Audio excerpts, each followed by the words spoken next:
Rúbia, correto. Vocês conseguirão ver somente os palestrantes.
Bom, vi que já temos mais alguns participantes ativos aqui no webinar. A gente está aguardando só mais alguns minutinhos para os outros palestrantes entrarem também na sala.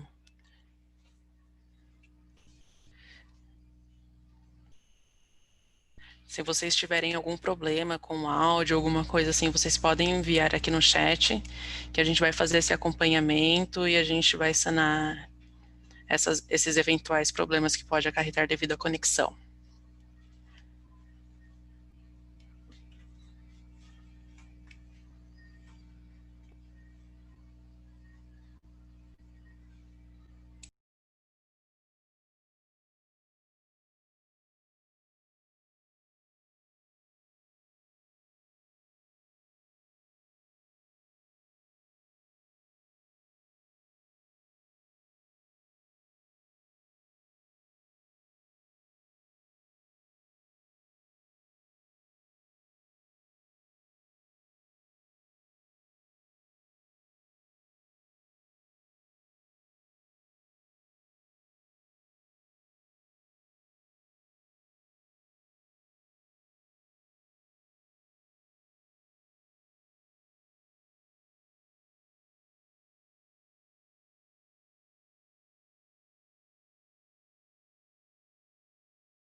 Boa tarde a todos. Agora só falta a Carolina Tupinambá. Ela me mandou mensagem, ela já está acessando também. Tá? Só mais um minutinho para a gente poder começar o painel.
Boa tarde a todos. Agora nós já estamos com todos os palestrantes em sala. Eu sou a Thaís, eu sou representante da Fenaló, e quem vai fazer essa mediação desse painel vai ser o Elias. Elias, eu passo a palavra agora para você. Tá bom, muito obrigado. Boa tarde a todos. E, em primeiro lugar, fica aqui um reconhecimento muito especial a essa iniciativa da Fenaló, né? Eu sou um dos membros do Conselho Consultivo e foi uma feliz ideia na nossa última reunião justamente se valer desse momento para termos essa proximidade, né? Com divisão de experiências, com divisão de impressões, com trocas de ideias, né, ou se valendo, inclusive, de todo o networking que todos nós temos, né? Então, parabéns aí à iniciativa. Nós vamos rapidamente nos apresentarmos, né? Esse painel é um painel especializado, vamos dizer assim, em um tema muito especial do direito do trabalho. É lógico que a proposta é nós abordarmos o teletrabalho, o home office, mas falaremos também sobre diversos aspectos da da MP 927, da MP 936, inclusive com uma abordagem também sobre os desafios, né, no pós-crise, né, o que de aprendizado nós estamos tendo e o que nós podemos transportar para um momento pós-pandemia. Então, o painel ele está, na verdade, com grandes especialistas, com pessoas conhecidas, né? Tenho aqui a satisfação de dividir esse momento com pessoas que eu admiro muito. Eu vou me apresentar rapidamente para quem não me conhece. Eu sou Elias Marques de Medeiros Neto, né? Eu tenho pós-doutorado em Direito Processual Civil, um na Universidade de Lisboa, outro na Universidade de Coimbra. Sou doutor e mestre em Processo Civil pela PUC. Dou aula em diversas instituições, em programas de mestrado, doutorado, especializações, e sou diretor executivo jurídico de General Counsel da Rumo SA. E eu passo, então, a palavra agora para o professor Rodrigo Rebouças, né, que foi meu chefe no INSPER, né? Então, passo aqui a palavra para ele.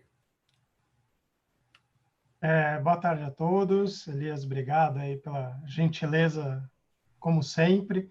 É um prazer enorme dividir aqui esse painel, e justamente eu que sou o menos especialista na área de direito do trabalho, né? Para quem não me conhece, eu tenho mestrado e doutorado em Direito Civil pela PUC de São Paulo, e fui gestor jurídico aí de software house por aproximadamente 10 anos, além de ser sócio de escritório de advocacia. E nos últimos anos minha atividade tem muito focada no mundo acadêmico aí, mas sem perder o pé na prática, né? Então, é justamente com o objetivo aqui de talvez fazer um contraponto a Carol, ao amigo Bolsinhas, que são os reais especialistas aqui no segmento. Muito obrigado, espero que a gente tenha aí uma hora e pouco, muito prazerosa. Maravilha, muito obrigado, Rebouças, satisfação tê-lo, né? Meu colega, inclusive, de docência na Escola Superior da Advocacia, e aqui tem o nosso chefe, o nosso líder na Escola Superior da Advocacia, que é o professor Jorge Bolsinhas, que é o diretor da escola. Então, professor Jorge, se o senhor pudesse se apresentar. Muito boa tarde a todos e a todas, é uma satisfação imensa participar. Agradeço aí ao Elias por mais esse gentil convite. Elias, que tem sido aí um grande parceiro na Escola Superior de Advocacia, além de um grande amigo, tem sido fundamental aí para o bom desempenho da escola, assim como o Rodrigo também e a Carol, né, que também tem vindo do Rio para ministrar algumas aulas para nós aqui na Escola de São Paulo. Mas, enfim, eu estou como diretor da Escola Superior de Advocacia, sou professor da Fundação Getúlio Vargas, professor e pesquisador, tenho um pós-doutorado em Direito na Universidade de Nantes, na França, e mestrado e doutorado na Universidade de São Paulo. Tá? E, assim como a Carol, eu integro a Academia Brasileira de Direito do Trabalho. Maravilha, obrigado, Jorge. Passo a palavra, então. Eu estou fazendo tudo na sequência aqui das pessoas que estão aparecendo para mim, tá? Então, e na verdade, como quem manda, na verdade, fala por último, então a Carol vai se apresentar por último, né, que é a nossa representante mais importante, que é a representante feminina, né? Então, eu passo aqui a palavra para o Alexandre para que ele possa se apresentar. Vai lá, Alexandre. Oi, boa tarde a todos, boa tarde Elias, Carol, Jorge, Rodrigo. Primeiro de tudo, eu quero agradecer a Fenaló pela oportunidade de vir aqui discutir com todos vocês. Meu nome é Alexandre Albuquerque, eu sou o head jurídico da CAPO, executivo jurídico há 25 anos, mestre em Direito pela PUC, em São Paulo, ex-professor da Fundação Getúlio Vargas. E vai ser um prazer discutir aqui com você, Jorge, com você, Carolina, com você, Rodrigo, e mediado pelo Elias, todos muito craques no que nós vamos falar. Vai ser bem divertido. Obrigado. Muito obrigado, Alexandre. E agora a nossa querida professora Carolina Tupinambá, por gentileza, se apresente. Boa tarde a todos. Muito obrigado, Elias, por mais esse convite. Essa oportunidade de estar aqui com amigos queridos, especialmente o Dr. Bolsinhas, e até o meu currículo faz parte diretamente dele, porque o meu segundo doutorado na USP, ele integrou a minha banca. O meu doutorado foi em processo na UERJ e em Direito do Trabalho na USP, e o pós-doutorado também com outro colega, que foi o Elias, que fez comigo em Coimbra, de Direitos Humanos. Mas hoje eu sou professora na Universidade Estadual e na Universidade Federal aqui do Rio, e tenho escritório de advocacia Tupinambá Advogados. Muito bem, muito obrigado, Carol. Antes de nós começarmos, eu vou aqui pedir para que os participantes, na verdade, para que aqueles que gostariam de fazer perguntas, eles se valessem aqui do Q&A, né? Então, a ferramenta aqui Zoom, ela tem um item que é o Q&A. Na verdade, peço aqui a gentileza de que todos que queiram dividir, não usem o chat, usem o Q&A. Eu prometo, né, que eu vou olhar aqui para o Q&A, vou ficar o tempo todo olhando, né, e caso haja alguma pergunta que a gente já possa responder de imediato, assim o faremos. Caso não haja, nós responderemos de qualquer forma, tá? Então, certamente haverá aqui um momento para nós respondermos todas as perguntas que vocês colocarem, de preferência, tão logo as exposições elas terminem, ou por escrito depois, tá? Mas não vai ficar nenhuma resposta aqui sem ser dada, né, àqueles que queiram usar o Q&A, tá bom?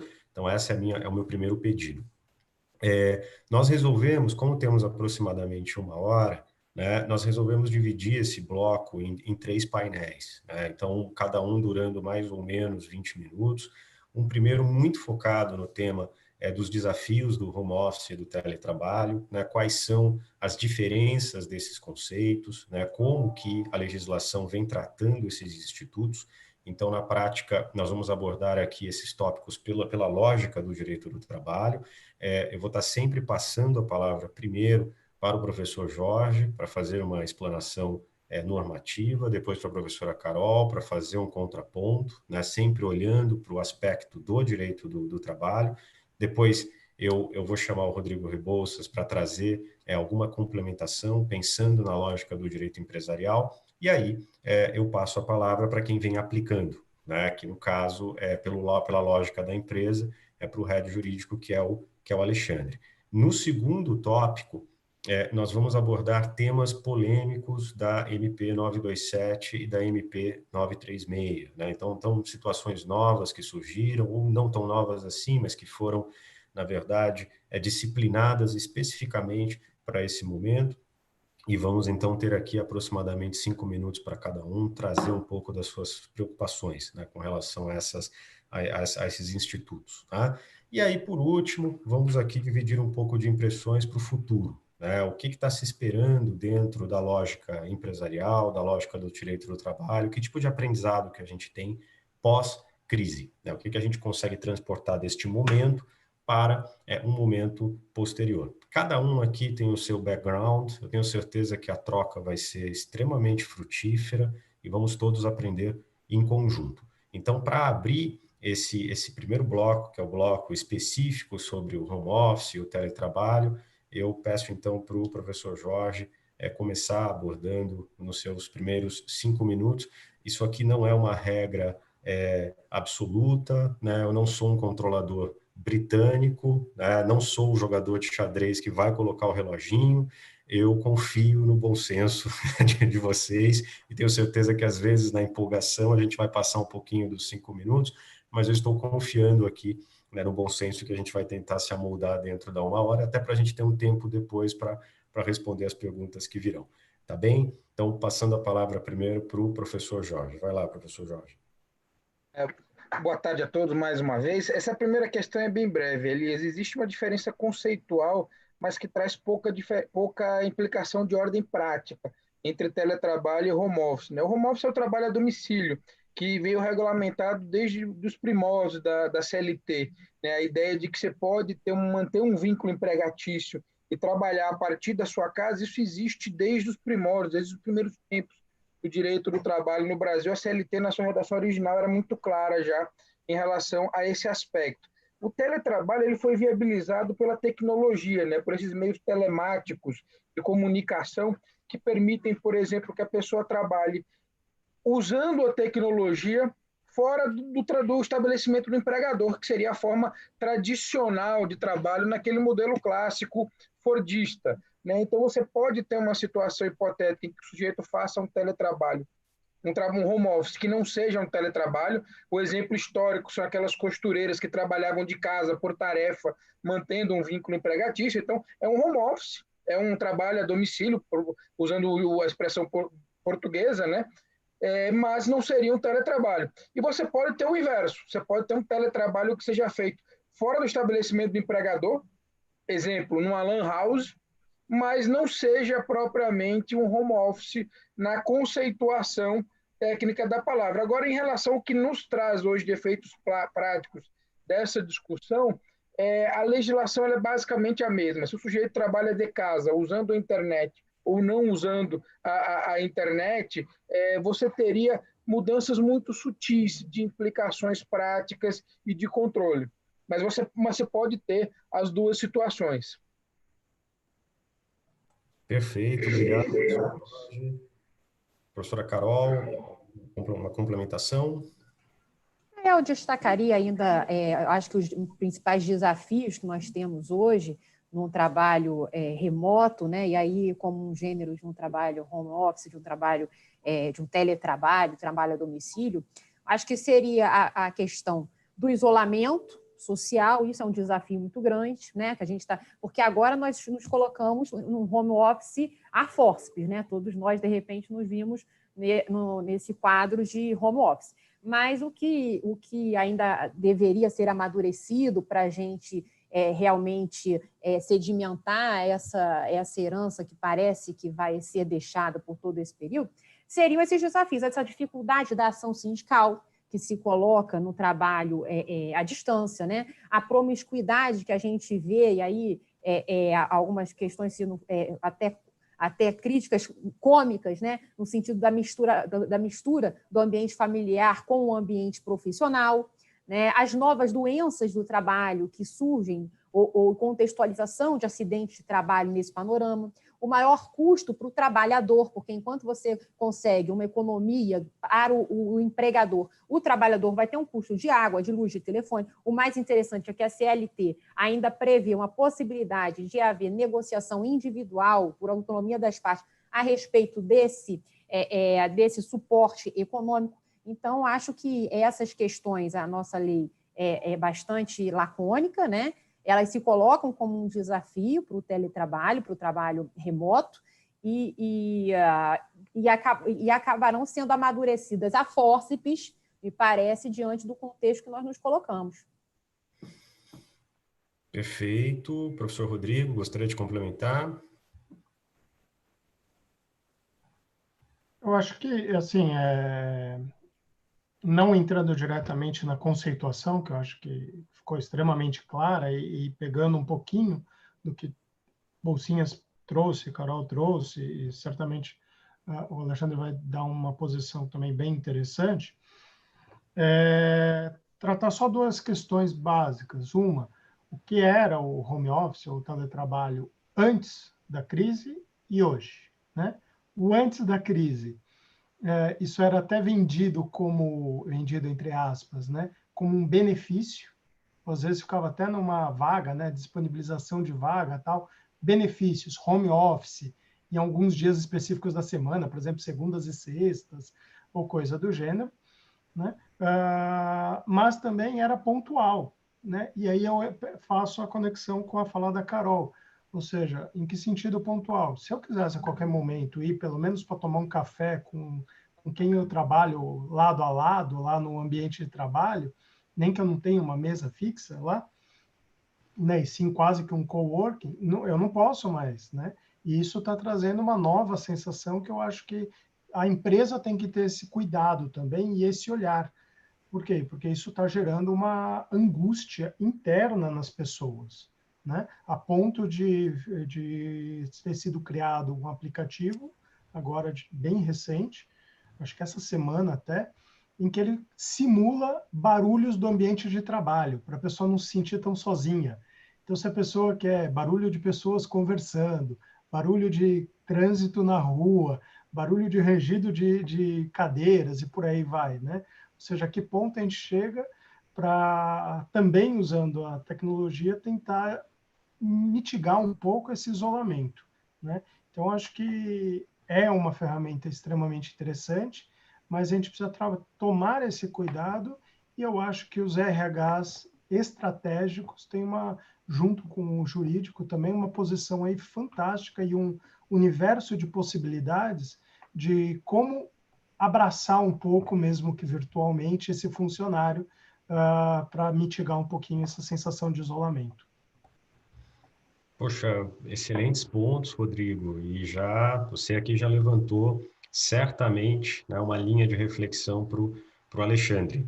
Como é que você está vendo isso, Alexandre? Como é que o home office e o teletrabalho eles vêm sendo implantados aí por você? Como é que você olha o mercado com relação a esse ponto?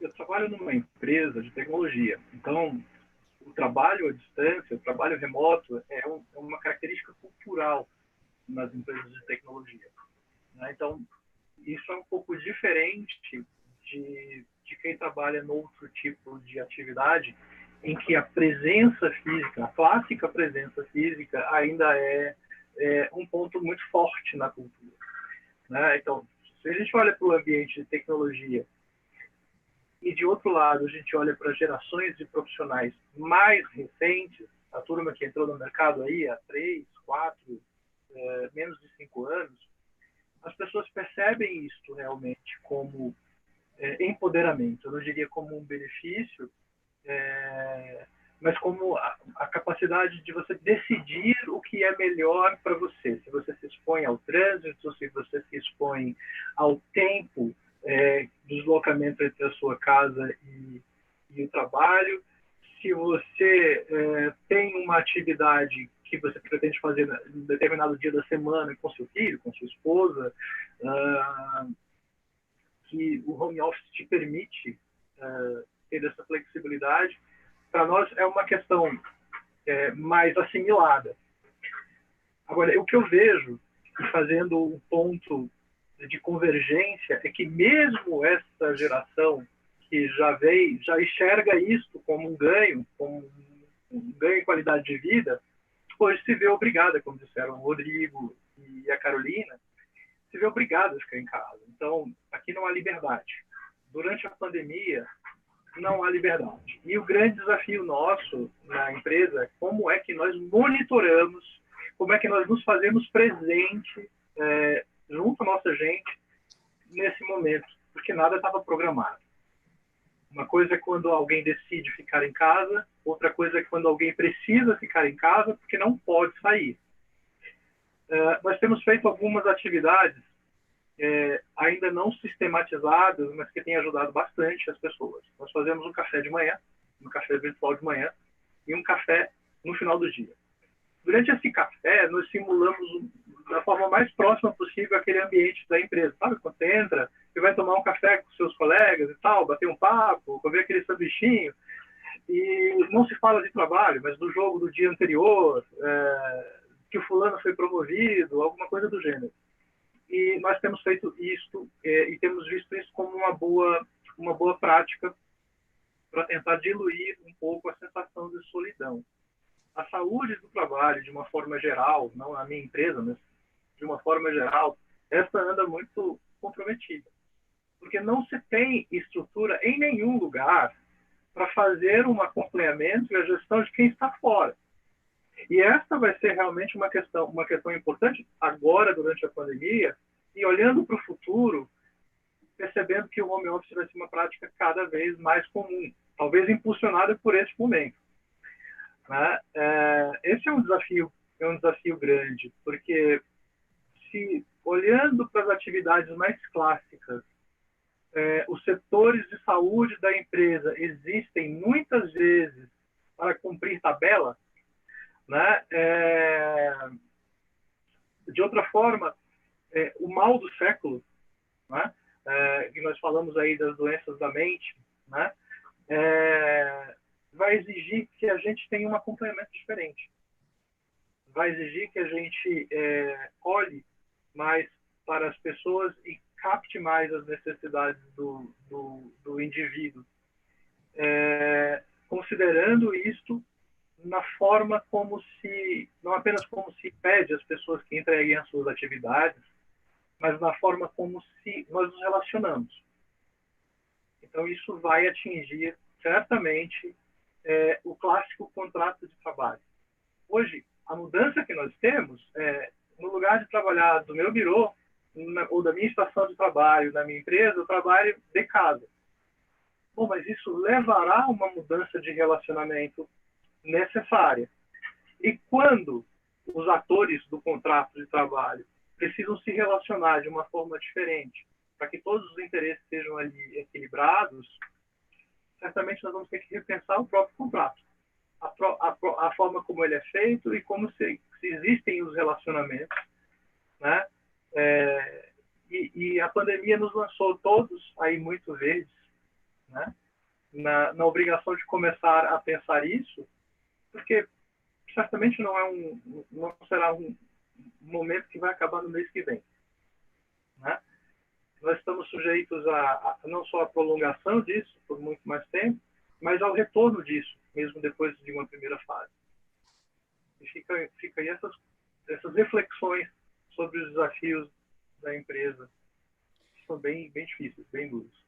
Muito interessante, Alexandre. Quer dizer, você não só trouxe uma abordagem de tópicos jurídicos, né, mas também uma abordagem de clima organizacional e de questões de como motivar a equipe, como deixar o ambiente propício a um bom desempenho da performance, né? Porque mal ou bem a pandemia ela vem, mas os KPIs, né, as metas, os targets, eles continuam, né? Então mal ou bem, quer dizer, as pessoas elas devem continuar produzindo e tentando, logicamente, com o devido e necessário bom clima, atingirem os objetivos não só os seus próprios, mas também os objetivos da própria companhia, né?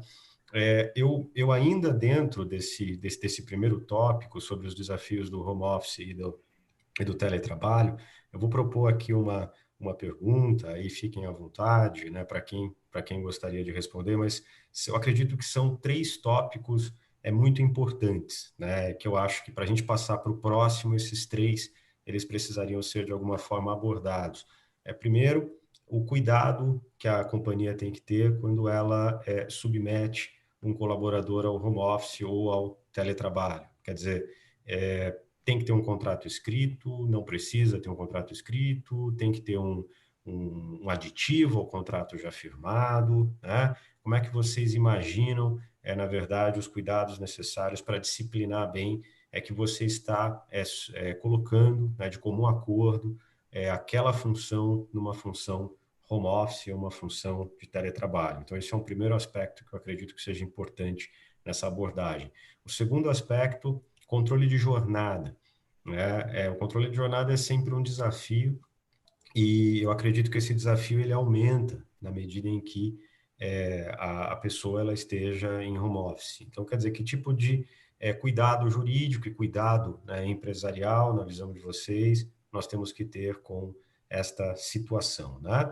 E o terceiro aspecto é de saúde e segurança, né? Então, se acontece, na visão de vocês, se acontecer alguma espécie de incidente dentro da residência, né, até que ponto isso pode ser configurado um acidente de trabalho ou não, que tipo de cuidado a empresa tem que ter, esses cuidados eles já têm que estar inseridos no aditivo, como é que vocês, enfim, verificariam a pertinência dessas 3 questões para esse momento que nós, não só para o momento que nós estamos vivendo hoje, mas como diz o Alexandre, talvez para um desafio pós-crise, né, onde mais e mais nós podemos ter essa situação de empoderamento, quando ele bem colocou, né, e inserindo as pessoas cada vez mais num regime de home office ou de teletrabalho. Então, quem se habilita aí para enfrentar a segunda ou a terceira questão, enfim. Eu posso só começar rapidamente, Elise, depois a Carol complementa, o Rodrigo, quem quiser, mas o contrato de teletrabalho, a princípio, ele é um contrato solene, tá? A reforma trabalhista ele trouxe expressamente a necessidade, inclusive, de anotação na carteira de trabalho da condição de teletrabalhador.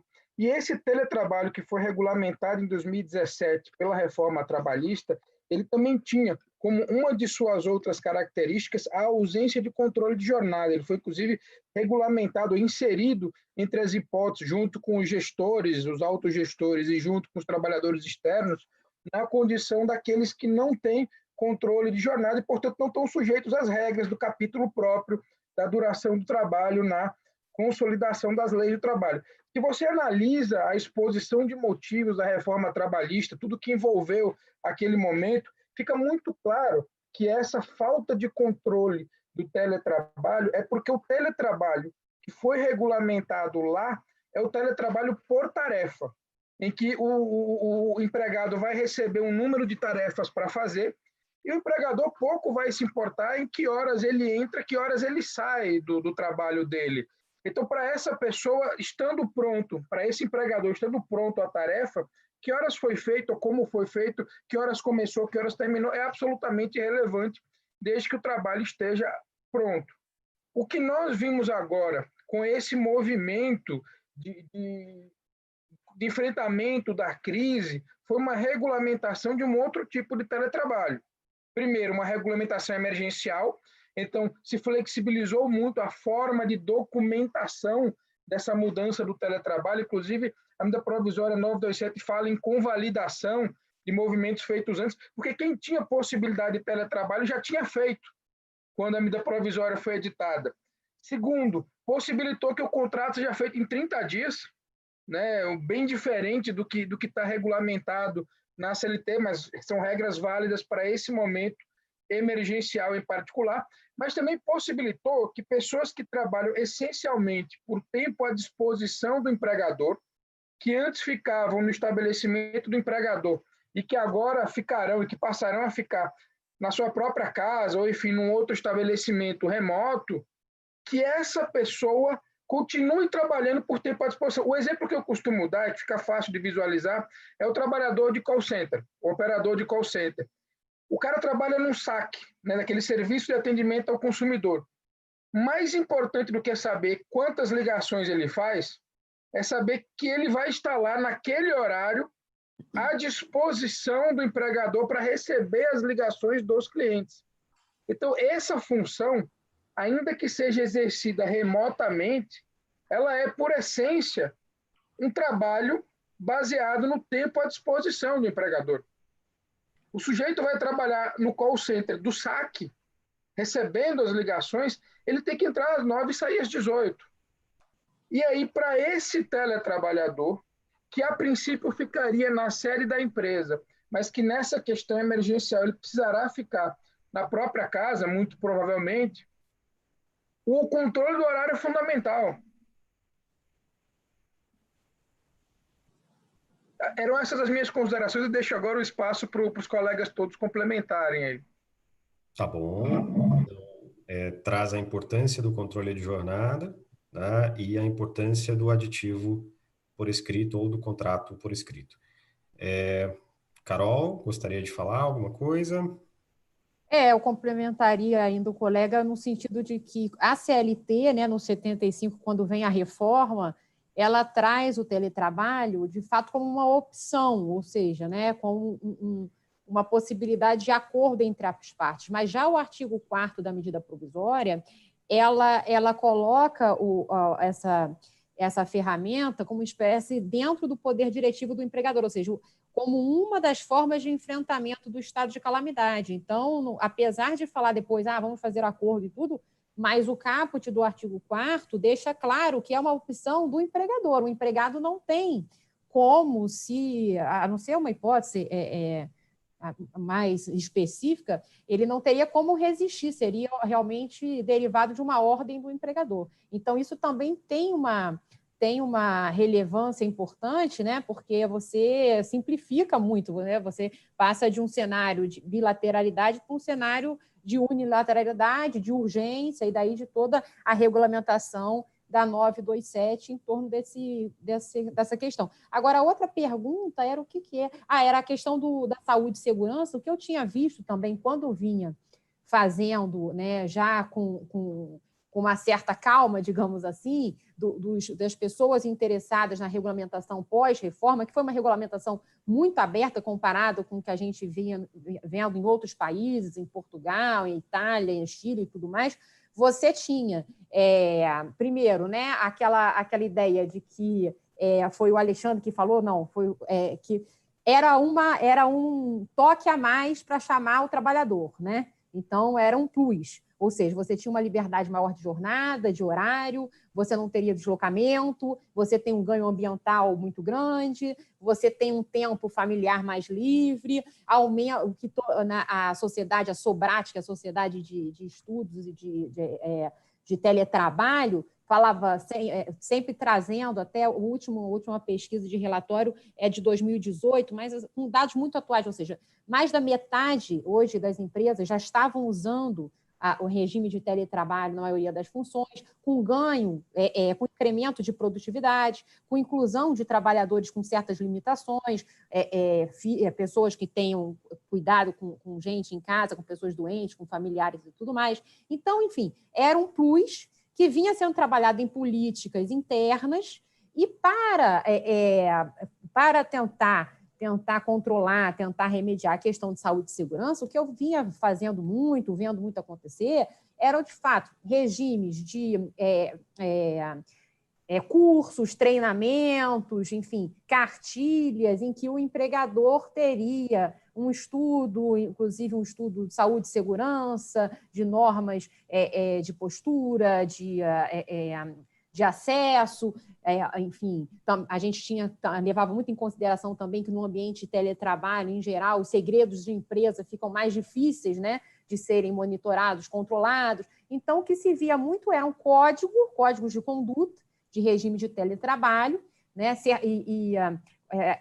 junto, combinado com certificações, ou seja, um gestor de implantação de regime de teletrabalho, fazendo visitas in loco para certificar, meio que dando um ISO, né, do trabalhador no ambiente remoto, o que tudo isso a gente perde dentro desse cenário de urgência e de calamidade, mas o que vinha sendo construído em termos de normas de compliance, de gestão de riscos de saúde, de ambiente de trabalho, era essa definição até de horário de dedicação, às vezes sistema login, logout, às vezes câmara remota, enfim, uma série de ferramentas, de instrumentos que vinham possibilitando o empregador monitorar, o empregador ter uma participação e precaver da melhor forma possível eventuais acidentes, a gestão desse novo ambiente,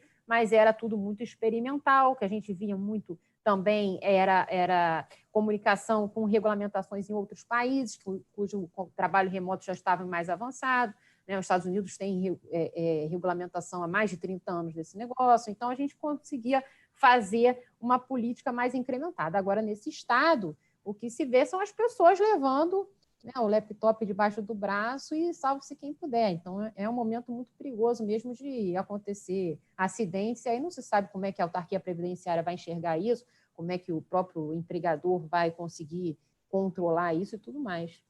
Eu acho que cuidados, quer dizer, independentemente dessa possibilidade de você estabelecer a avença contratual, né, o aditivo contratual posteriormente, dado o estado de pandemia que nós estamos, que foi justamente uma das colocações da Carol, eu acredito que é uma prática recomendável, independentemente de ser obrigatória ou não, se fazer o contrato, né, se fazer o aditivo. E, claro, ali dentro do aditivo se formatar todas as espécies, né, ainda de lacunas normativas que nós temos com relação a esses institutos. Então, por exemplo, cuidado com segurança e saúde, aí eu vou até querer ouvir o Rodrigo e o Alexandre sobre isso, mas daria eventualmente para colocar algumas regras ali de cautela, né, quer dizer, práticas que são comuns dentro da companhia, né, que são já muito mal ou bem lapidadas pelos departamentos de RH, eu poderia estar replicando nesse aditivo, né, cuidados com ergonomia, cuidados com tempo no computador, né, eu acredito que tudo isso... Se me permitir, só uma complementação rápida, desculpa, não sei se estou te interrompendo já, mas essa questão de saúde, eu acabei esquecendo da pergunta sobre a questão de saúde, complementando o que a Carol falou, a regulamentação do teletrabalho na CLT é absolutamente liberal. Então, mesmo em questão de saúde e segurança do trabalho, a CLT, no artigo 75, ela simplesmente fala que o empregador deve instruir o empregado sobre que cuidados ele deverá adotar o que é completamente diferente do que é feito em outros países.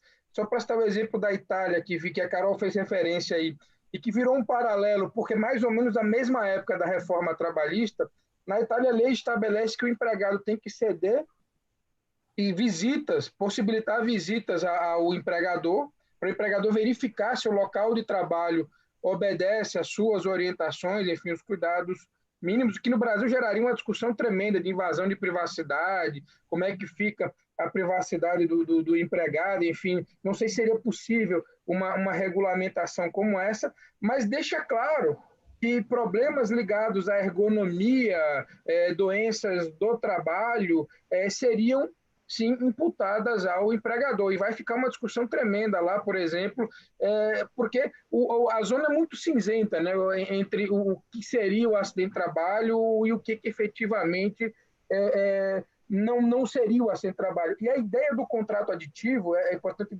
estabelecer isso, os 30 dias não é para decisão se vai ou não virar teletrabalho. Até porque a medida provisória veio para regulamentar, normalmente, decisões que já haviam sido tomadas, né? Quem tinha, na época que a medida provisória veio, possibilidade de fazer trabalho remoto, não precisaria suspensão, tinha como continuar em atividade, o negócio continuou funcionando à distância, migrou para o teletrabalho bem antes da medida provisória ser editada. O contrato dos 30 dias é para regulamentar essas outras questões todas que, pela nossa legislação, inclusive sobre instrumentos do empregado e empregador, devem ser definidas em contrato. Então, assim, a importância do contrato naquele prazo dos 30 dias é definir as outras questões que não deu tempo de definir quando vieram as determinações aí, paralisação e coisas do gênero. É só essa minha complementação. Perfeito. Nós já temos aqui diversas perguntas. Antes de passar a elas, e aí nós vamos esgotá-las para depois passar para o segundo aspecto, que são temas gerais da MP 927 e da MP 936, eu vou ouvir o Rodrigo e o Alexandre, que considerações que eles têm com relação a esses cuidados, né, para o home office / teletrabalho. Boa, acho que o teu Barra resolveu a bola dividida aí no home office e teletrabalho. Nada que uma barra não resolva, né? Barra ajuda bastante. Vamos lá. Estamos num momento excepcional, né? Então, não estamos querendo aqui discutir a mudança de toda a legislação trabalhista. Pode ser que para o futuro, e isso é o nosso último painel aí, né? Realmente a gente tem alterações, mas nesse momento a gente está tendo medidas excepcionais para situações excepcionais. Então, eu acho que a gente tem que lembrar que a gente está dentro desse universo. Ou seja, a gente está dentro de um parênteses para o mundo, né? Como diria Raul, e que eu quero descer, não, vamos continuar nele e cuidar dessas medidas excepcionais. Então, pensando nisso e olhando 4 pontos que vocês foram levantando aí, Elias, Bolsinhas, Carol, e que também estão algumas questões aí já, eu acho que a gente já foi respondendo algumas coisas. Contrato. Primeiro lembrar, gente, e aí puxando a sardinha para o meu lado, né, ou a brasa para a minha sardinha, contrato eletrônico. Né? É óbvio que dependendo da realidade de cada empresa e da realidade de cada posto de trabalho, mas me parece que grande parte da atividade executada no ambiente residencial, ou seja, que você consiga executar fora de casa, são pessoas mais preparadas e mais esclarecidas, de forma que um contrato eletrônico também resolveria. Eu não preciso aguardar para fazer um contrato físico, ou seja, aguardar esses 30 dias e tudo mais. E aí tem N ferramentas para conseguir pegar essas assinaturas e dar validade jurídica a elas, né? E junto com o contrato eletrônico, a própria questão da carteira de trabalho eletrônica, né? Então, já que o contrato de trabalho também se materialize aí, me corrijam os especialistas, por favor, qualquer coisa, pela carteira de trabalho, a simples adulteração via site do Ministério do Trabalho resolveria também, já que automaticamente eu estou mexendo na carteira de trabalho e fazendo consignar essa situação excepcional desse teletrabalho. Então, com isso, essa jurídica para dentro da empresa. Olhando sobre a ótica de boas práticas, envolvendo medicina e segurança do trabalho, algumas coisas que eu estou vendo super interessantes, né? Situações envolvendo ginástica laboral à distância. Então, junto a um ambiente como esse, como o que a gente está agora há pouco estávamos com quase 150 participantes aqui, e fazendo um professor de ginástica laboral. Vamos lá, gente, vamos esticar. Então, além do café que o Alexandre comentou, da manhã, da abertura dos trabalhos ou do encerramento, ter um momento ali de contato para aquelas empresas que já tinham essa prática. Então, isso é uma coisa interessante para continuar nesse ambiente virtual, ou até mesmo questões de lives promovidas muitas vezes pelo RH, junto com as empresas que apoiam o RH de medicina e segurança do trabalho, psicólogos e tudo mais, para falar de inteligência emocional, para falar como se atualizar no sentido de se adequar, acho que é melhor, a esse ambiente residencial em que o trabalho vai ser interferido pelo filho que entra, pelo cachorro que late, enfim, pela questão da cozinha, por tudo mais, né? Então, isso a gente tem que encarar isso numa boa e até humanizar esse nosso momento aqui de trabalho, né? Não fica aquela coisa só focada tal como é um momento de trabalho. E os dados têm se mostrado, já se mostravam antes, e acho que até aqui também tem se mostrado, muito positivos quanto à produtividade. Se a gente olhar a própria produtividade do judiciário, ela aumentou no home office. Já tem dados do CNJ demonstrando o aumento de produtividade, né? Se a gente pegar a realidade do Tribunal de Justiça de São Paulo, que mais ou menos metade dos desembargadores tinham que viajar diariamente, né? E aí eu já entro no assunto custo. Olha o quanto está sendo reduzido de custo. Tudo bem que esse custo, no caso do tribunal, era do TJ, mas e aquele trabalhador que mora na Baixada Santista e trabalha em São Paulo, ou que se desloca de uma cidade para outra, em que ele faz com o próprio carro e, portanto, ele não tem o benefício de um vale-transporte? Ele tinha toda essa despesa de veículo próprio, de combustível, de gasto do veículo, de estacionamentos e tudo mais, que nesse momento ele não está tendo. E certamente esses gastos são maiores do que um gasto de telefonia, de internet e o aumento do gasto de luz. Em compensação, a alimentação, certamente, como na sua própria residência, é mais em conta, né? A não ser que você queira comer caviar todo dia, igual bolsinhas, né? Mas é mais barato, né? Enfim, então acho que eu queria levantar esses pontos para cruzar e trazer mais uma questão aí que me preocupa bastante sobre a ótica da empresa, né?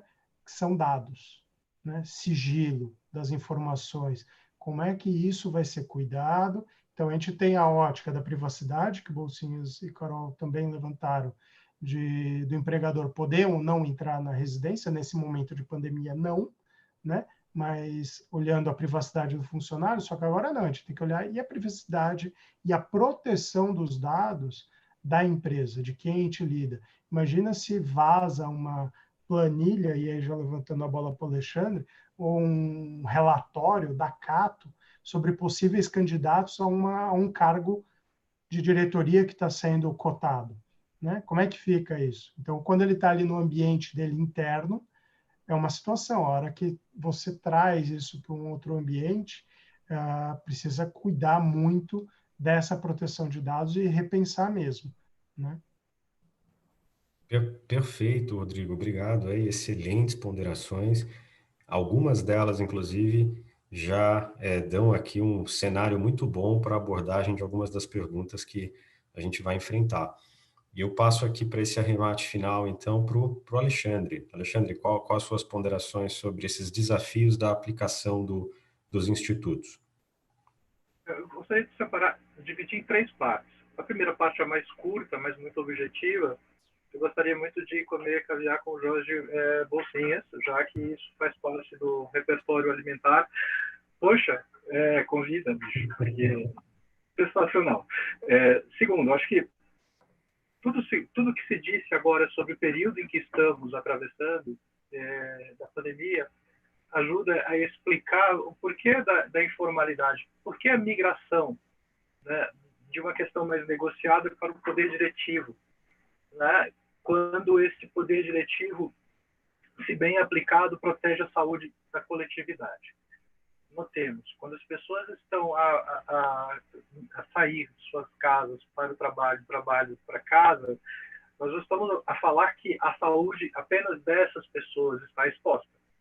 Nós estamos a falar que a saúde de toda a coletividade está exposta.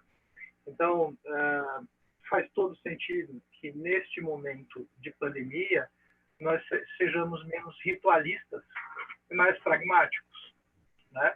E é claro que, em homenagem ao pragmatismo, pode haver algumas perdas de atenção ao cuidado com a saúde, alguma exacerbação no tempo de trabalho. São coisas que o Estado, o momento, embora explique, não justifica, mas elas podem acontecer. É um momento mais propício a isso. Agora, quando nós falamos em teletrabalho sob temperatura, sob condições de temperatura e pressão normais, aí nós precisaríamos dividir um pouco a nossa norma e entender nichos, né? A norma, ela tem aquele ponto mais geral, né? Então, quando nós falamos em volume de pessoas com teletrabalho, eu acho que foi o Jorge que colocou muito bem, a gente imediatamente pensa no cara do call center, que antigamente trabalhava dentro das empresas de call center e hoje, mais e mais, vem trabalhando a partir de casa, né? Várias empresas implementaram isso aí há pelo menos 3 anos, e essas pessoas começaram a ser contratadas para trabalhar de casa. Mas nós também temos um outro pedaço. Nós temos as pessoas que são contratadas para trabalhar de qualquer lugar, né? E não necessariamente de casa. É claro, isso não se aplica a esse período de pandemia, onde está tudo mais restrito e diferente, mas no mundo normal, há um volume crescente de pessoas que pode escolher de onde vai trabalhar. Não apenas o binômio, o escritório, residência, mas eu posso trabalhar da minha residência, da casa do meu sogro, da minha sogra, eu posso trabalhar na praça pública, do Starbucks. E esses lugares não teriam como necessariamente me oferecer condições ergonômicas e condições de segurança da informação que eu estou a tratar de uma forma adequada. Então, sob o ponto de vista de ergonomia, a única coisa que faz sentido investir em quem pode trabalhar de qualquer lugar, né, é em educação, em preparação das pessoas, esclarecimento sobre as melhores posturas, sobre as melhores práticas durante o momento de trabalho. Em matéria de segurança de dados, os equipamentos estão cada vez mais sofisticados, estão cada vez mais monitoráveis, ou na linguagem de tecnologia mais traqueáveis, né, para que a gente identifique o caminho dos dados. Quando se faz download de alguma coisa, quando se imprime alguma coisa, quando se remete alguma coisa para um e-mail alheio, isso tudo já é muito mais rastreável hoje do que era há 10 anos. E as empresas têm investido em ferramentas para manter isso sob monitoramento eletrônico. Significa dizer que não há 10 pessoas olhando grupos de 150 outras pessoas trabalhando para ver o que elas estão fazendo, né? Mas que há algoritmos que verificam o comportamento e o fluxo, o caminho dos dados, de forma a garantir, né, que informações essenciais não vazem. Notem, a LGPD, a nossa norma brasileira sobre proteção de dados, trará algumas dificuldades e algumas obrigações a mais ao empregador. Porque se eu trabalho de casa e tenho acesso a uma base de dados pessoal fenomenalmente grande, o meu empregador deve monitorar, né, se alguma coisa dessa base está saindo da minha máquina, do meu login e senha, para alguma coisa que não seja trabalho, né? E o que eu posso dizer? Existe dentro do ambiente da CLT a realidade das pessoas que são contratadas para trabalhar da sua casa. Eu acho que faz todo sentido aí se pensar em saúde, em ergonomia, faz sentido as empresas pensarem em melhores práticas. Inclusive, eu conheci uma empresa aqui que manda o assistente social na sua casa. Ele vai te visitar, né? Se for o caso, recomenda o nutricionista, né? Verifica se quando você vem trabalhar, você fez a barba, tomou banho, se você trabalha de pijama, né? E te orienta a não fazer isso, te orienta quanto às melhores práticas. Mas isso torna muito mais complexo quando se contrata uma pessoa para trabalhar de qualquer lugar. Eu tenho um colega advogado, bastante conhecido entre nós, não vou citar o nome dele, mas ele é surfista, né? E ele não abre mão de pegar onda todo dia na hora do almoço, né? Ele acorda às 6 horas da manhã, ele já está pegando onda, é executivo, jurídico também, e meio-dia, meio-dia e 30, ele também vai pegar onda. Então ele trabalha das 8 ao meio-dia, vai à praia, pega onda, volta e trabalha até às 7 da noite. Quem é? Né? Quem é? Quem é ele? Vixe, você me colocou numa situação difícil ali, eu não vou poder contar. Mas você conhece. Conta no privado, Alexandre, depois você Depois eu conto no privado. Fico com inveja, porque é uma qualidade de vida boa. Mas imagina o seguinte, há alguns anos ele teve um acidente no mar. Tá. Né? Teve um acidente no mar, logo num horário que, teoricamente, ele deveria estar trabalhando, não respeitou as regras dele, né? E o médico do trabalho da empresa dele quis emitir uma CAT. Né? Ficou uma situação interessante. O que eu quero dizer com isso? Para isso, a lei não traz uma solução. Né? Nós vamos ter que investir, se não na hipersuficiência de que trata a lei hoje, para pessoas que ganham um determinado valor e possuem curso superior, mas nós vamos ter que acreditar que existe um empoderamento, uma carga de autonomia em algumas espécies de profissionais, né, que estão em crescimento bem diferente do que aquilo que a lei traz tradicionalmente, do que nós estamos habituados a discutir nas universidades, nos processos judiciais mais comuns, e que nós não sabemos como tratar, como gerir. Não há um ponto de convergência em que nós tenhamos paz para resolver pelo menos um corte, né, das pessoas que estão submetidas ao contrato ao teletrabalho. O controle de jornada hoje, para essas pessoas do grupo A e do grupo B, é mais fácil de fazer, é mais simples de fazer do que no trabalho presencial, na minha opinião. Porque desde ferramentas como monitoramento por câmeras, até o horário que loga, que é o mais básico, o horário que loga, que sai, o tempo de pausa do computador, tudo pode ser medido. Né? Não há nada que não se consiga enxergar. E com os algoritmos que medem comportamento, que acompanham comportamento, até aqueles que conseguem enganar a câmera, a gente consegue descobrir com algum tempo. Então, o controle de jornada hoje passa também por uma questão de educação e uma questão de conscientização que nós brasileiros não temos. Se a gente pega, na média, um empregado inglês, um empregado alemão, essas pessoas trabalham com um nível de produtividade extremamente elevado. Elas sabem bem que no horário X elas querem ir para casa porque elas têm um compromisso ou porque elas querem ter qualidade de vida, e nós brasileiros dispensamos um pouco. Né? Quando nós chegamos no trabalho, nós queremos confraternizar, nós queremos contar as novidades para os nossos colegas, para os nossos parceiros, e a gente investe um bom pedaço do tempo de trabalho nisso, é cultural. Né? Então, hoje, o que a gente começa a perceber é que as relações trabalhistas, de uma forma geral, precisam receber uma injeção de novos parâmetros no empoderamento. É claro que isso não se aplica à maior parte dos trabalhadores do Brasil. Isso é um corte ainda muito pequeno. Mas o que nós vamos escolher? Nós vamos escolher tratar esse corte pequeno como exceção, ou nós vamos escolher evoluir para levar a todos para esse patamar? Né? Qual é a nossa contribuição no direito do do trabalho para isso. É um pouco de ponderação, provocação e constatação, né, de um nicho que cresce e que influencia. Influencia como a moda influencia, né?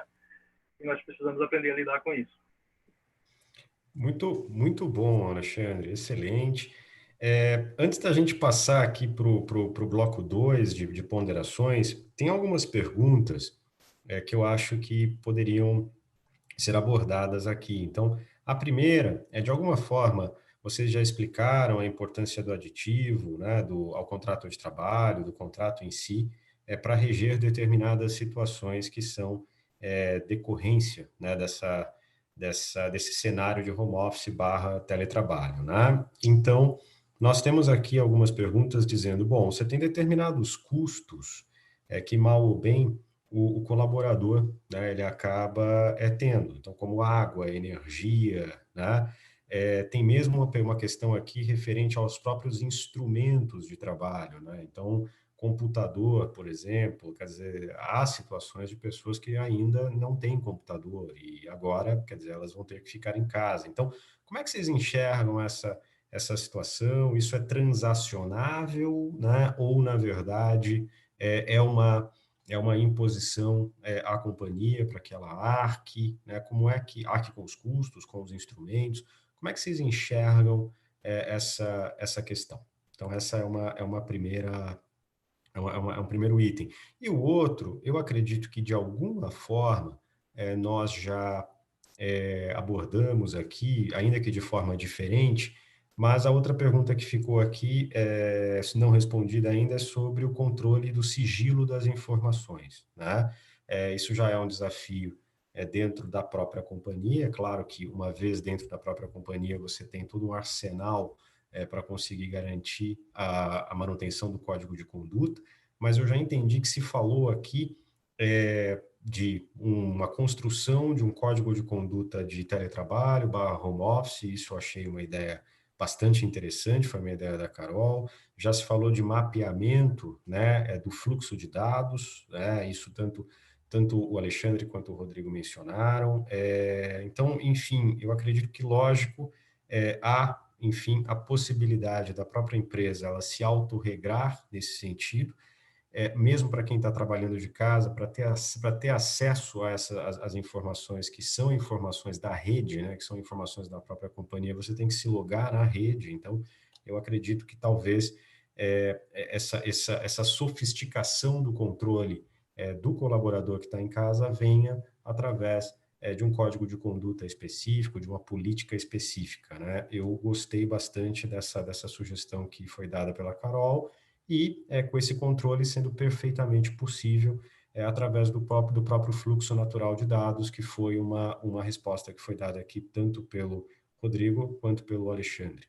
Agora, a única parte aqui que a gente ainda não respondeu, na minha visão, é a questão de quem custeia, né? Então, como é que vocês olham isso? Essa é uma resposta bem curta, Elias, que eu sei que o tempo, nós já estamos premidos aqui pelo tempo. A própria medida provisória, ela disciplinou isso, ela fala expressamente que quem deve dar incomodato os equipamentos é o empregador, inclusive permite a interpretação que, quando isso não for possível, ele não dispuser dos recursos, não tiver como fazer, ou enquanto isso não for possível, o empregador continua como se o empregado fique como se estivesse à disposição dele, sem poder trabalhar por falta de equipamento, por falta de recursos.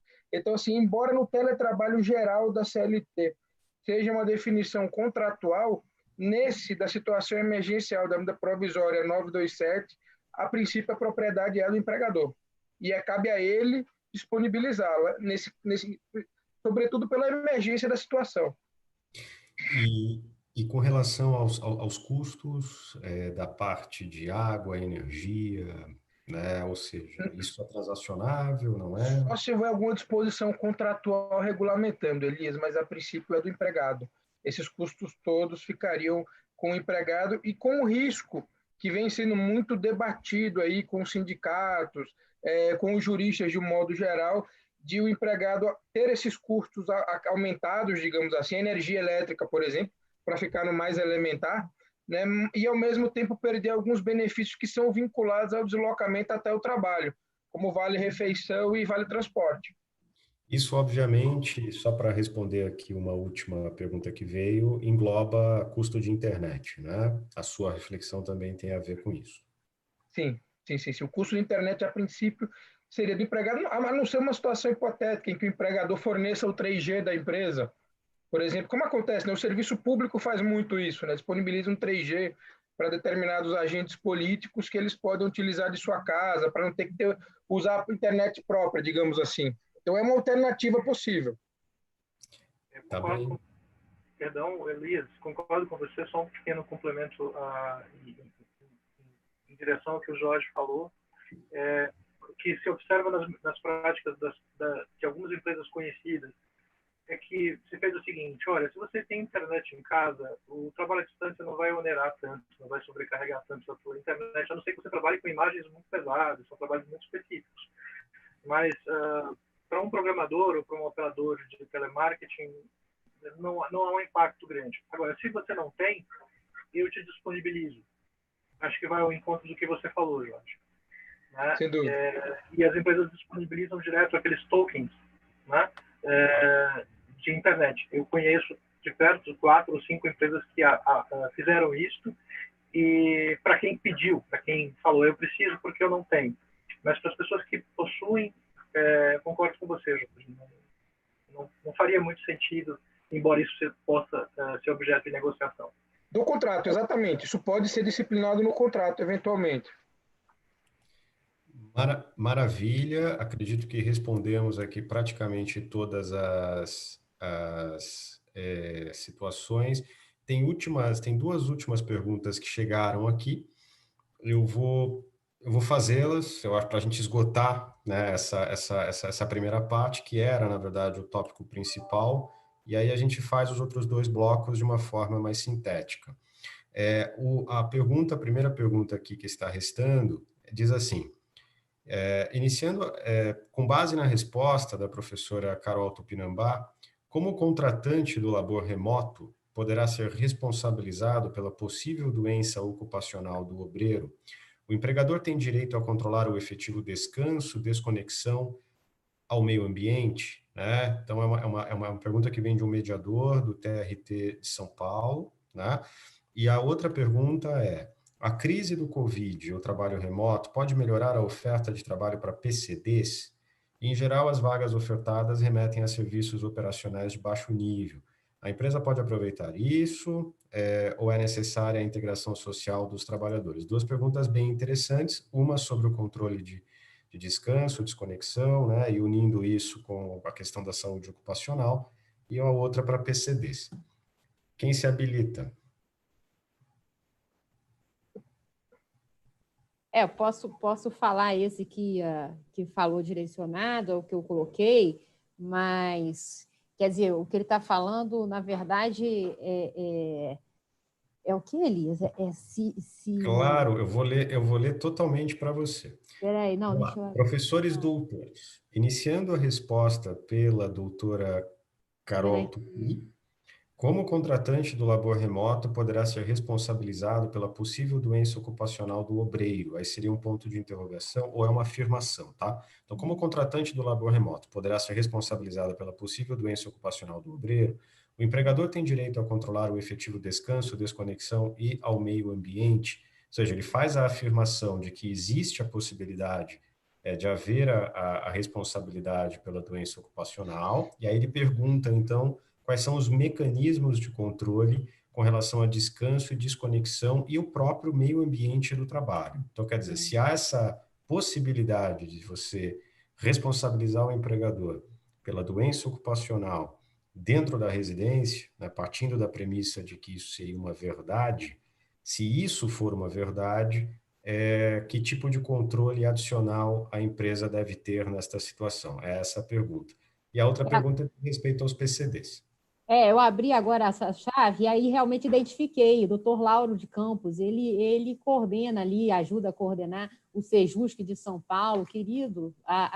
Agora estou vendo também a professora Luciane Cardoso, da Federal do Rio Grande do Sul, aqui conosco. Ela é uma querida amiga juíza do trabalho ali do Rio Grande de Porto Alegre.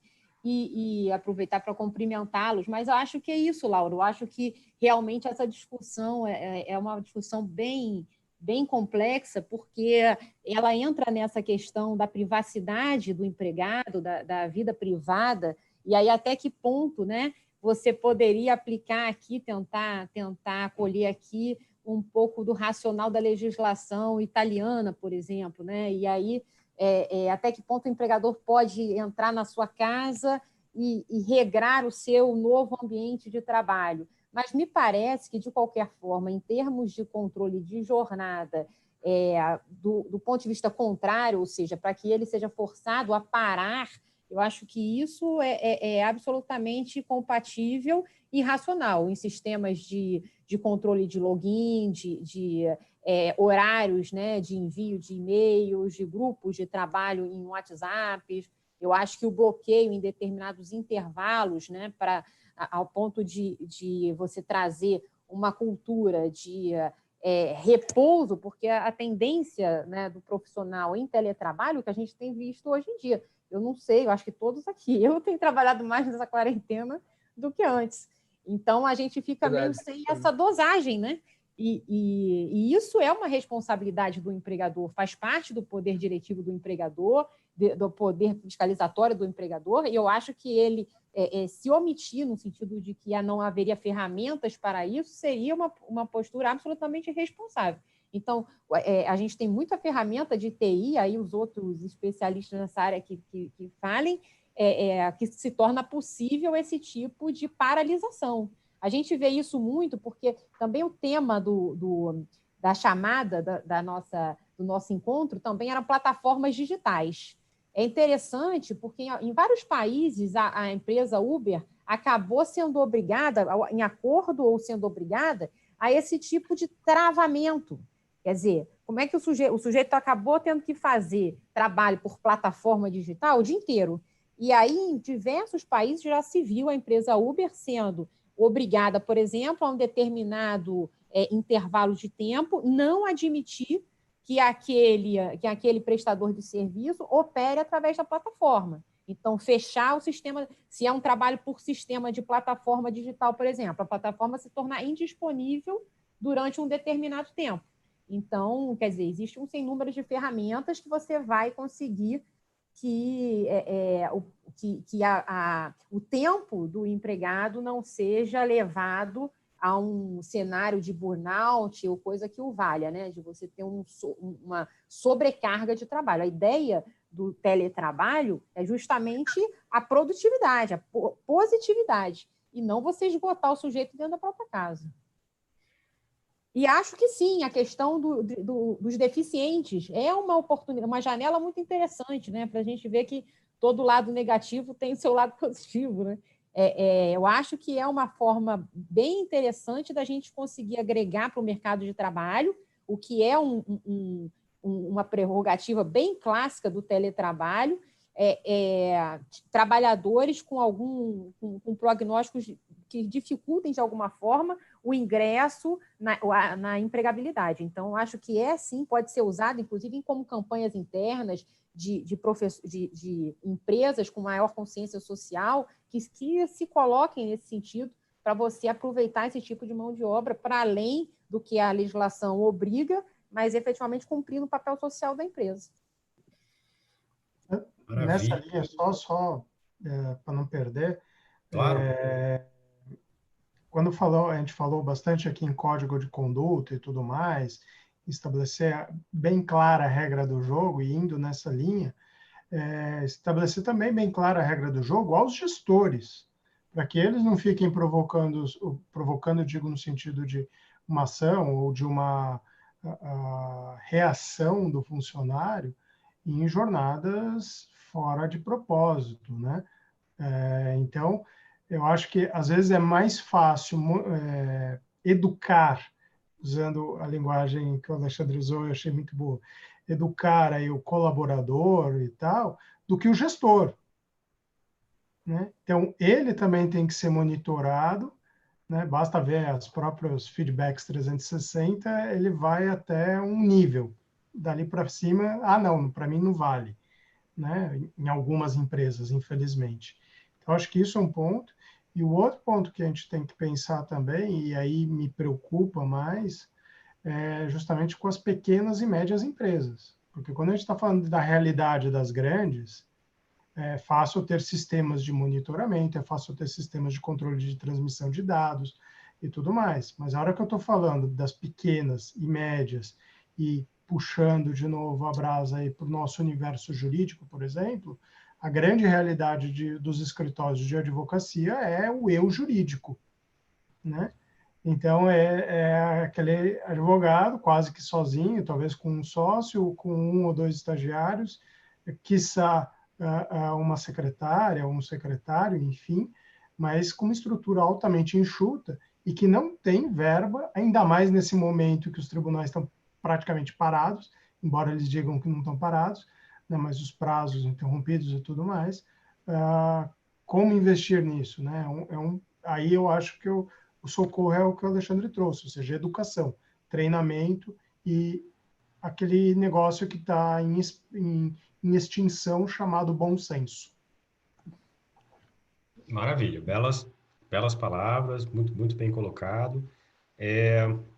Eu acredito que com relação a esse primeiro bloco, que era para durar 20 minutos, nós aqui nós já estamos praticamente com mais de 1 hora de encontro, mas conseguimos fazer uma conexão muito interessante, né, com aquilo que eu imaginava para o terceiro bloco, né, que eram reflexões gerais para o pós-crise, quer dizer, todo mundo aqui deu as suas impressões. Eu, pedindo aqui sempre a devida licença a Gisele, né, eu gostaria só de explorar aqui esses minutos finais, na verdade, pedindo para que cada um, na medida do possível, falasse um pouco sobre as suas preocupações em relação não só agora à questão do teletrabalho / home office, mas também com relação à MP 926 e 937, tem algumas questões já em voga no Supremo Tribunal Federal, né? Então, se vocês puderem abordar um pouco, em pouquíssimas palavras, isso, e já engaixarem a fala de vocês para a parte final, que são reflexões finais de vocês para o pós-crise, aí a gente já caminha aqui para o fim do nosso encontro. Então, fiquem à vontade, podemos fazer na mesma ordem, Jorge, Carol, Rodrigo e Alexandre, né? Se vocês estiverem de acordo, começando primeiro com uma abordagem, uma reflexão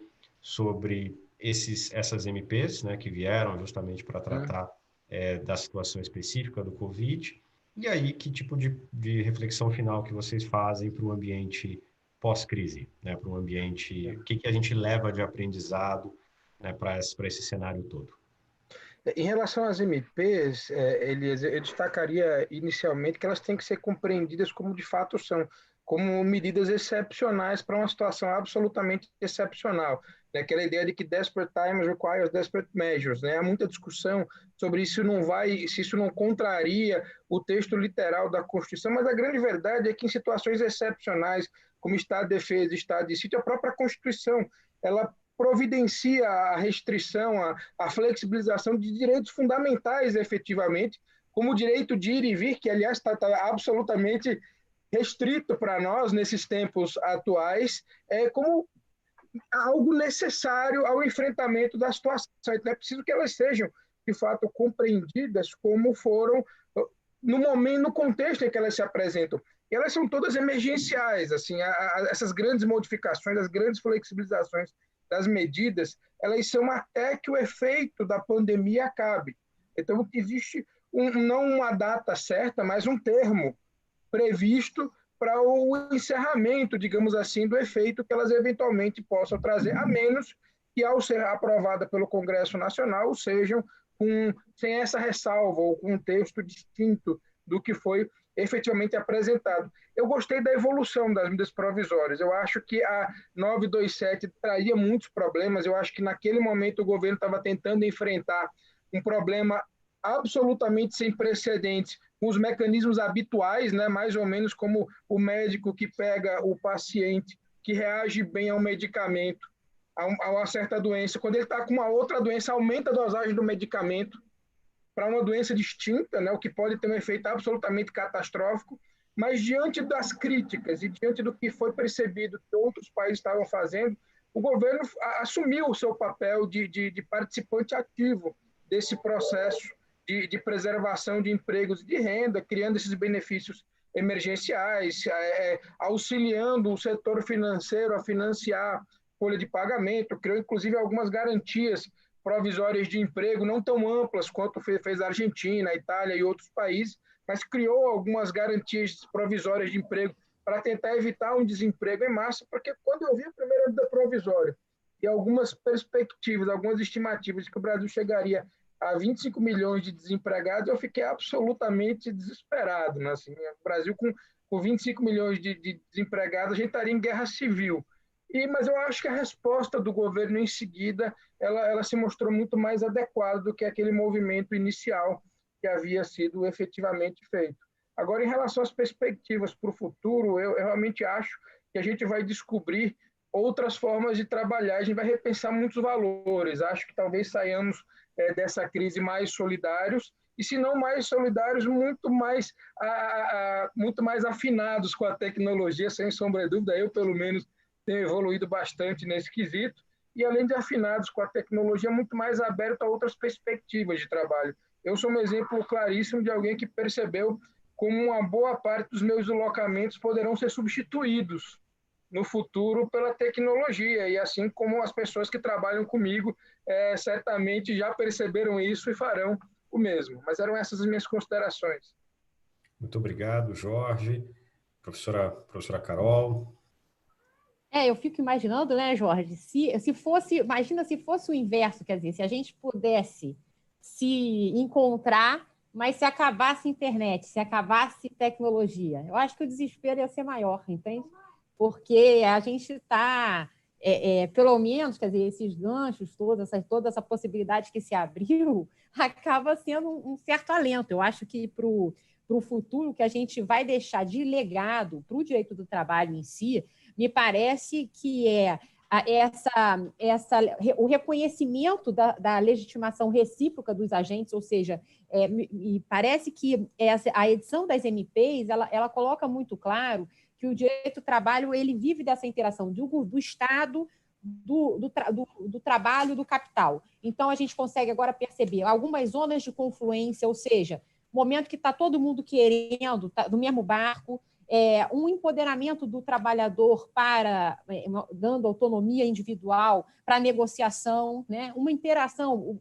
A gente tinha um modelo trabalhista muito assim de conflitos expelidos para a justiça do trabalho. Então, a gente está se vendo resolvendo hoje no dia a dia, dentro da empresa, a maioria dos problemas que se colocam. Então, acho que esse amadurecimento vai ficar como legado. Acho que essas novas formas de trabalho vão ficar como legado, ou seja, trabalho via plataforma, via sistema automatizado, teletrabalho. Acho que isso é uma marca que vai ficar muito, muito forte, porque a gente tem se percebido, né, com um tempo útil melhor aproveitado, principalmente os trabalhos mais intelectualizados.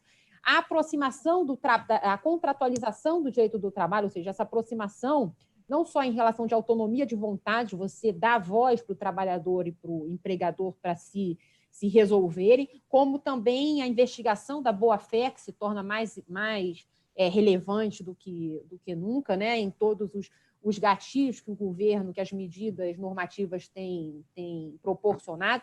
E acho que é uma consciência de um direito do trabalho, que eu diria um work-fair state, quer dizer, para além dessa dicotomia empregado-empregador, a gente percebe aí uma capilaridade maior das relações de trabalho e do estudo, né, da pesquisa em torno disso que deve ser feita, porque a gente vê as medidas provisórias atingindo o sujeito que é o intermitente, o sujeito que é o autônomo, a MEI, que antes disso, antes do estado de calamidade, quem era o MEI? Era com muita força de vontade, ele era uma fraude, né? Uma tentativa de fraude, enfim. O Estado não está nem aí, o Estado nunca olhou para esse sujeito que ficava ao relento do direito do trabalho, que não é um direito do emprego, é um direito efetivamente do trabalho. Então, acho que essa consciência vai, quer dizer, imagino eu, que possa ser um legado positivo. Acho que a conclusão do julgamento amanhã do Supremo provavelmente vai trazer um fortalecimento dessas perspectivas, né, de autonomia, de reconhecimento dos atores sociais. O Supremo vem sinalizando isso há bastante tempo, seja quando falou do PDV, seja quando falou da força da negociação coletiva das horas em itinere, da demissão coletiva, enfim, todas as oportunidades têm valorizado muito esse diálogo social. A própria reforma trabalhista também já vinha mostrando nesse sentido, com o reconhecimento de arbitragem, de rescisão acordada, do hipersuficiente, quitação anual de contrato, enfim, todos os instrumentos. Então, acho que a gente vai sair dessa com um direito do trabalho bem mais amadurecido e pronto para se engajar melhor, para atender melhor os desígnios sociais. Eu acho que seria basicamente isso, esperar. Hoje a gente está com as medidas provisórias, um ambiente de insegurança jurídica para o empregador muito grande ainda, né? Apesar da decisão do ministro Lewandowski nos embaixos de declaração ter um pouco arrefecido os ânimos, mas o fato é que hoje, se eu faço um acordo individual, eu fico na espera do sindicato, ou ele aceita, ou ele nega, ou ele vai negociar em cima, e a decisão ainda não é perfeita nesse sentido. Eu acho que nós teremos amanhã uma definição num sentido de realmente reconhecimento do acordo individual nesse momento de calamidade, e não é nenhuma exceção constitucional, é sim uma consciência, né, de um amadurecimento dos atores sociais envolvidos. Acho que seria isso, assim, muito corridamente, sem nem se fez sentido. Não, perfeito. Antes de passar a palavra para o Rodrigo, eu vou insistir só na sua frase final, porque é uma das perguntas aqui que foram feitas, que ainda está pendente de resposta, que é justamente sobre a tutela liminar que foi dada pelo ministro Lewandowski em uma das ADIs, né?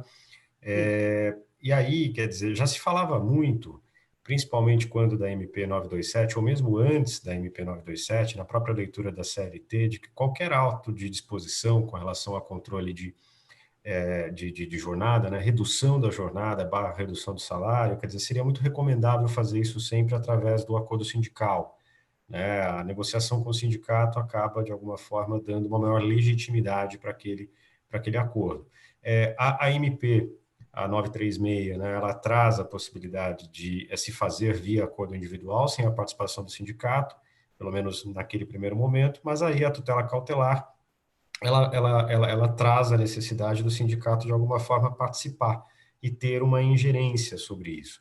E aí a pergunta que eu faço seria recomendável, na visão de vocês, independentemente do destino da ADIM, participar? Seria mais seguro, quer dizer, ir pelo caminho, né, de se trazer o sindicato para a negociação, ou não? Quer dizer, uma vez se perdendo força a tutela liminar na ação declaratória de constitucionalidade, ou seja, o ministro Lewandowski sendo vencido e passando-se, na verdade, a aplicar literalmente o que está disposto ali na MP 936, e logo seria recomendável que a MP, nesse cenário, fosse aplicada e o acordo individual ele fosse celebrado, independentemente da oitiva prévia ou da negociação prévia com o sindicato. Como é que vocês veem esse cenário? Quer dizer, pensando aqui no ambiente empresarial, no ambiente de segurança, faz sentido não falar com o sindicato? Quer dizer, no cenário que nós estamos hoje, sim, há necessidade de conversar com o sindicato. Num cenário da liminar caindo, lendo literalmente a MP 936, não haveria essa necessidade, pelo menos a oitiva prévia, né, os efeitos já passariam a vigir, tão logo o acordo individual fosse celebrado. Como é que vocês veem num efeito pós-queda, o que seria recomendável para as companhias? Como é que vocês olham isso? Eu acho que o Bolsinhas há de concordar também que a gente tem que sempre primar pelo diálogo social amplo. A ideia do direito do trabalho, o contexto, né, da arquitetura sindical no nosso país é, sim, a prerrogativa do sindicato de negociação.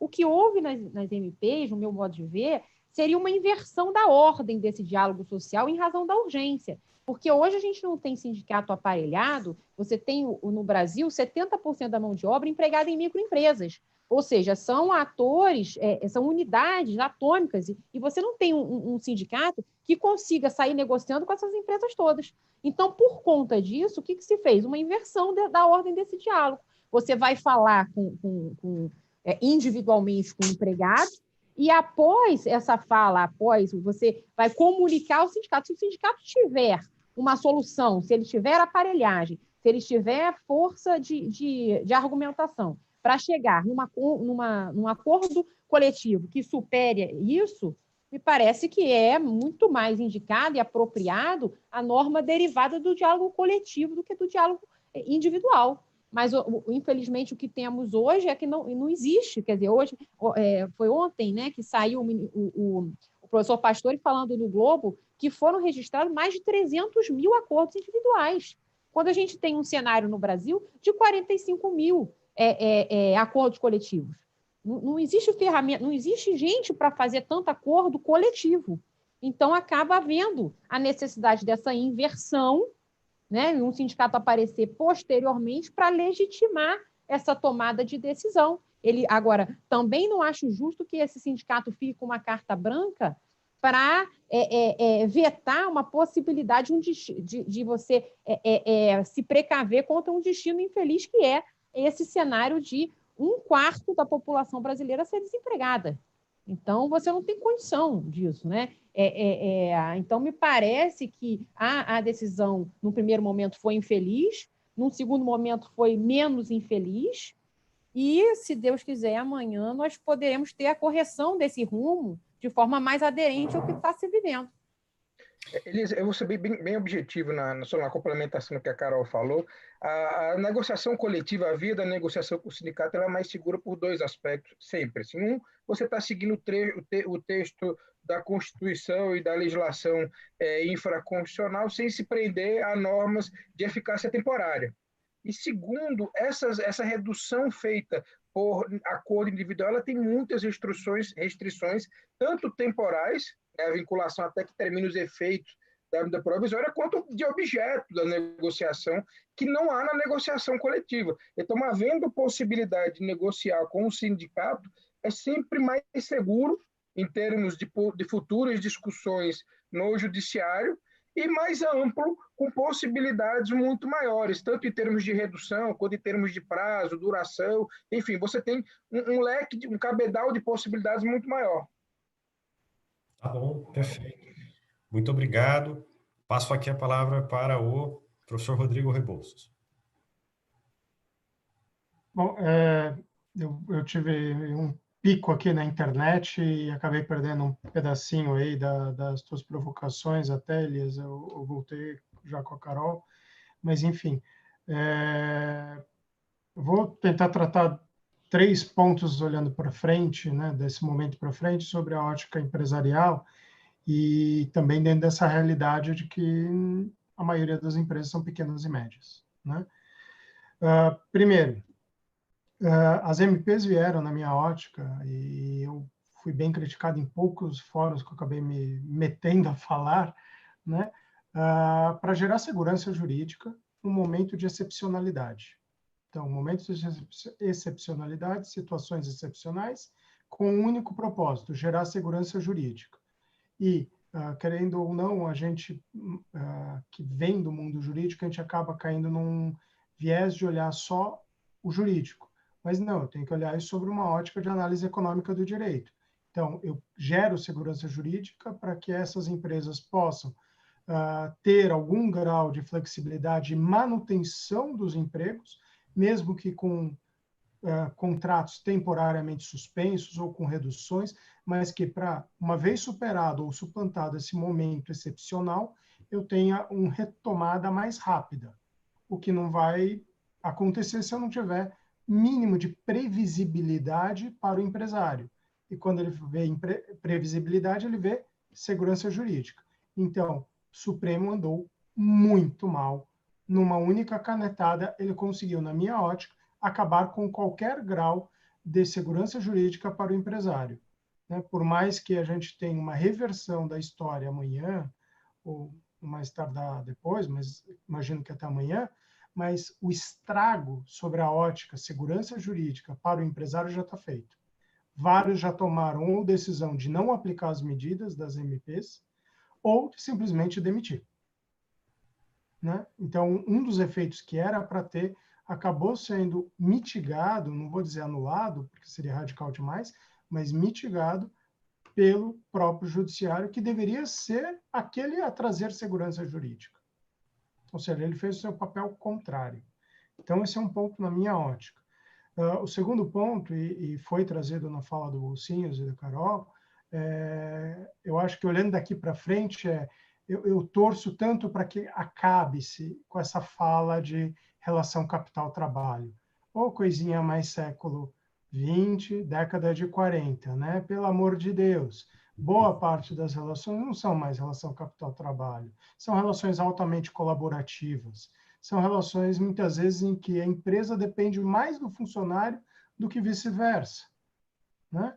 Imagina um escritório de advocacia que seus advogados façam um motim, acaba o escritório.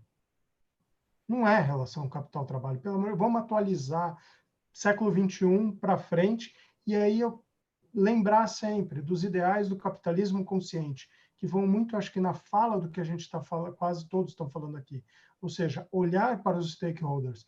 Então, quando, como ponto 1, ter um líder consciente, uma empresa com cultura consciente, para que eu tenha uma empresa com propósito. Então, eu não quero figurar no Great Place to Work só para sair na capa de uma revista ou num ranking.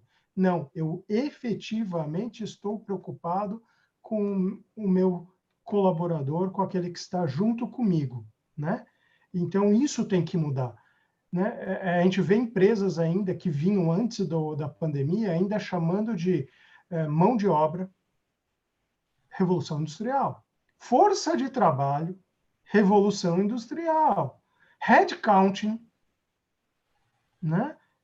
Puro stakeholder, shareholder, ou seja, uma teoria super ultrapassada. Então, vamos caminhar. Eu acho que esse é o momento para a gente aproveitar esse limão e fazer essa limonada, convertendo isso numa visão muito mais de propósito, onde o capital humano, ou seja, o ser humano, o indivíduo, é o foco.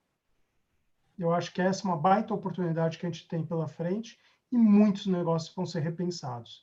Eu mesmo estava, só para concluir, estava assessorando a compra de um restaurante dentro de um centro empresarial que estava quase no sign, às vésperas de estourar para valer a pandemia.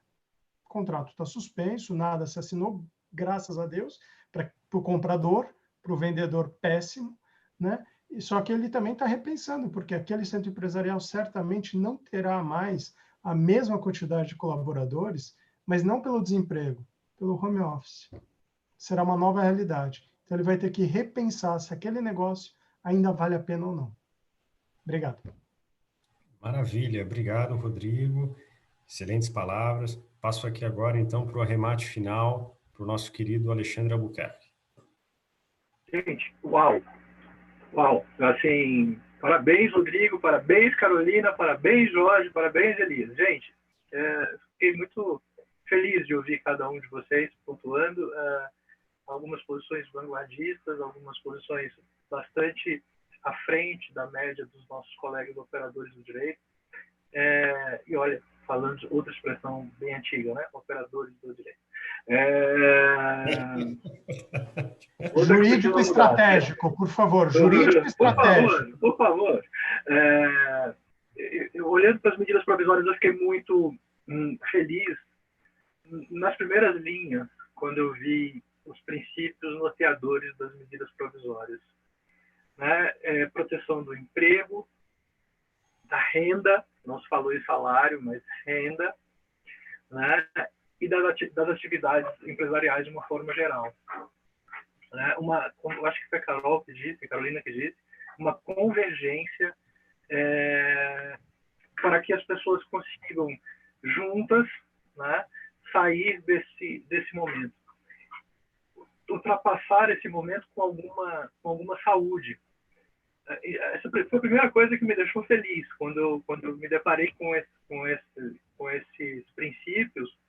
Eu lembro que eu falei, bom, um gol, porque a legislação se mostra aberta à evolução e a interpretações que vão um pouco além do que está naquelas linhas que a gente pode ler em cada artigo. E olhando para depois da crise, eu percebo como você, Rodrigo, eu percebo como você, Carolina, eu percebo como você, Jorge, nós vamos sair diferentes. Nós vamos sair bem diferentes do que nós entramos. Nós vamos olhar o outro de uma maneira diferente. E eu acho que vale a gente espalhar essa ideia por aí. Olhe o outro de uma maneira como você não viu, né? Porque a crise equalizou as dores, a crise equalizou as necessidades e a crise gerou esperanças para uma série de caminhos que a gente não enxergava antes. Eu tenho muito pouco a falar agora sobre direito, porque depois de ouvir Rodrigo, Carolina e Jorge, ficou praticamente impossível. Eles abordaram de um ponto muito feliz. Mas eu acho que no direito do trabalho, nós que, advogados, que fomos muito mais formados para combater do que para resolver, a crise nos ensinou a convergir, né? Nos ensinou que o caminho da conversão, da sustentabilidade, e aí dá um sentido diferente essa palavra do que nós falamos nos nossos programas empresariais, né?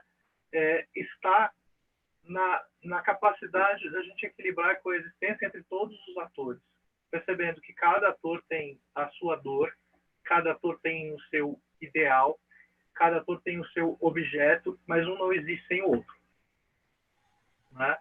Não há nenhuma condição de subsistência do ecossistema se nós todos puxarmos para lados diferentes, né? Esse momento de transformação que essa pandemia nos ensina um pouco isso. E a legislação trabalhista me deixou feliz pela sensibilidade da convergência posta logo nos princípios norteadores das duas medidas provisórias. Era o pouco que eu tinha para falar sobre isso. Mas parabéns a vocês três. Maravilha, muito obrigado. Eu acho que a gente vai chegar aqui em quase 2 horas de encontro, né? A previsão inicial era 1, o tema realmente é muito palpitante. Eu gostaria de agradecer a todos que acompanharam. De novo, um agradecimento especial para a Gisele, né, e a todo o time da FENALO, a Ana Bota, né? Foi excelente, excepcional essa iniciativa. E aprendi demais aqui com todos vocês, né, que, enfim, para todos nós aqui que estamos na linha de frente, vivendo essa etapa, sem dúvida, né, estamos aqui dentro de uma grande fonte de aprendizado, né, e que tenhamos um direito do trabalho, e não só um direito do trabalho, mas um clima organizacional, um clima na relação de colaborador com o empregador, com a companhia, né, cada vez melhor. Então, obrigado a você Jorge, a você Carol, a você Alexandre, a você Rodrigo, foi excelente. Eu gostaria de tirar uma foto nossa, se vocês permitirem. Posso tirar? Pode. Vamos tirar. Então, tá autorizado aí, de minha parte. Tentar tirar também. De minha parte também. Feito. Pronto, vocês vão para o meu LinkedIn. Muito obrigado aí, gente. Valeu. Abraço. Um abraço a todos aí, aos meus queridos amigos que eu tive a satisfação de reencontrar, ou pelo chat, ou enfim, por videoconferência, que é o que o momento nos permite, né? Quem sabe em breve possamos tomar um vinho aí. Um grande abraço a todos. E o canapé, né? O canapé ficou famoso. O caviar, segundo o Rodrigo. O caviar. Caviar com o Rodrigo. Obrigado. O vinho, por mim, está marcado, hein? Vamos marcar. O caviar eu sugiro que fique na conta do Rodrigo. É ele que levantou, é justo. É ele que levantou a bola. Tchau, gente. Um abraço a todos aí. Tchau. Tchau.